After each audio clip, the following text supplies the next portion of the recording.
ما شاء الله.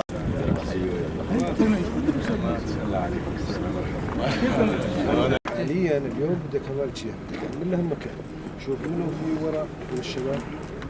احنا الان جاي نقود المرحله الثانيه من حمله غضب الفرات، هي لتحرير مدينه الرقه، واحنا الان على الخطوط الاماميه. طبعا الصناديد شاركت المرحله الاولى وهاي المرحله الثانيه، والان احنا جبنا دعم قوات اضافيه للمرحله الثانيه من غضب الفرات، وحنا ان شاء الله في تقدم سريع. المرحله الثانيه الحمد لله بفضل الابطال والقوات الديمقراطيه في تقدم سريع.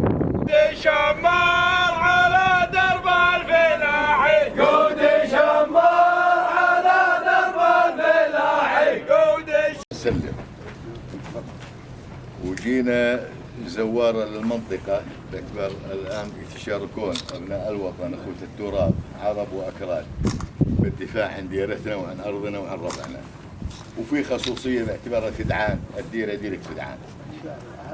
احنا الحمد لله زرنا الجبهة، زرنا المواقع المطلوب زيارته، تطمنا على أحوال الناس، على أحوال عسكرنا هذول اللي جاي يضحون بدمهم من أجل سترنا وراحتنا. فاحنا سعداء باللي شفناه بجولتنا، ومرينا عليكم، هم نطمنكم، هم نريحكم، هم نطلب العون. العون شنو؟ المابو ربح بالتالي يدعي لنا، واللي يفزع لنا ببارود يفزع هذا، وبالتالي احنا اخوة التراب مجبورين ندافع عن هالتراب. صحيح.